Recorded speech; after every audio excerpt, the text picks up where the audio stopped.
Konnichiwa. Have we got a surprise for you today?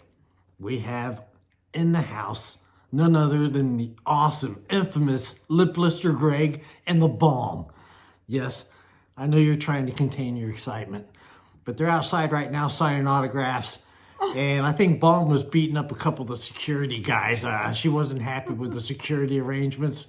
So we hope you enjoy this episode. And remember, if you like it, please subscribe. 今日はリップブリスターグレッグとボンのをゲストにお迎えいたします。ではどうぞご覧ください。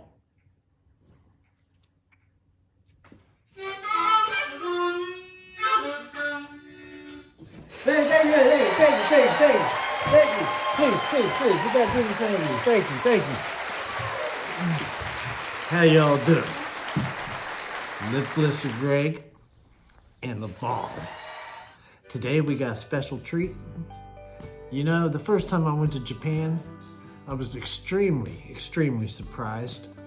One of Bomb's good friends took us out to a restaurant called Beck's. And it had a guitar player on the outside, and I thought, does Jeff Beck own this? It was a great burger, the food was good, the service was awesome. And when we got back, I turned on the television, and there on Japanese TV was Jeff Beck giving an interview. And he was talking about how he loved coming to Japan. It was his favorite place to hang out. So I realized then that Japan really had a deep connection with good music for those who know it. So it's my goal to try to introduce you to some American blues that I think you'll really like. Now, I get thousands of letters every week. People want to know, hey, Lip Blister, what's some good blues for us to listen to?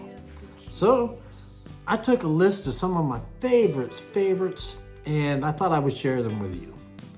Now, the first thing is, you have to understand I'm not going to do it chronologically as far as where it started and where it's going, because, well, that would take forever, and we just don't have that much time. But I will say this, it started way back in the early days with some American gospel players and singers, and they created a sound called the blues.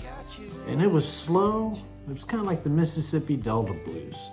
Just acoustic guitar, just a slow little medley kind of thing.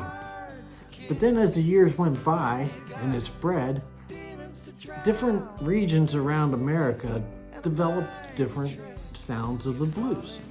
Chicago blues are different than Mississippi blues. But the boys from Texas, well, they took the blues and they added a little bit of hot sauce to it. So what we have is some good old Texas blues that was mainly influenced by the likes of Jimi Hendrix, Albert Collins, and the great legends that started all this. So the first thing I would like you to see is the 1989 performance of Stevie Ray Vaughan playing on Austin City Limits, which was a great American show that had bands on there, and they featured a lot of Texas bands. And I sent a link for you to check out just one song off of it. It's called Texas Flood. And that was Stevie Ray Vaughan's debut album. And the song Texas Flood on this video, you can see a man play a guitar behind his back that sounds better than most people can play it in front of them. He was a guitar master. And unfortunately, he died early of a helicopter crash, and the date was 27 August 1990 outside a place called, East Troy, Wisconsin. And he just got done playing a gig, and 4 others died in a crash with him. I believe some of those were Eric Clapton band members. But it is a great video, and he was a world-class guitar player. So I hope you enjoy it, and if you enjoy this video, I would check out the whole concert. Stevie Ray Vaughan on Austin City Limits, 1989. Okay, and that segues us on to the next group. Because after Stevie Ray died, the drummer and bass player of his band, the bass player Tommy Shannon and the drummer Chris Layton, they got together with a guy named Doyle Bramall II. Now, Doyle Bramall II, his daddy, Doyle Bramall Sr., played with Stevie Ray Vaughan early 70s, or should I say Stevie played in his band in the early 70s. And he played with Eric Clapton, I believe, from, 2004 to 2009. I had to do some research on that. And so his daddy was a great blues player, Doyle Bramall Sr. And Doyle Bramall II started a band called Archangels, which stood for Austin Recording Company. They also brought in a great guitar player by the name of Charlie Sexton to be the other guitar player. They were all Texas boys. And Doyle II is an amazing guitarist. He plays left-handed like Jimi Hendrix. But the band only had one album that I'm aware of, maybe two. I have to look at. But the first album, the debut album, was a self-titled album called Archangels. And on that album was some gold mines.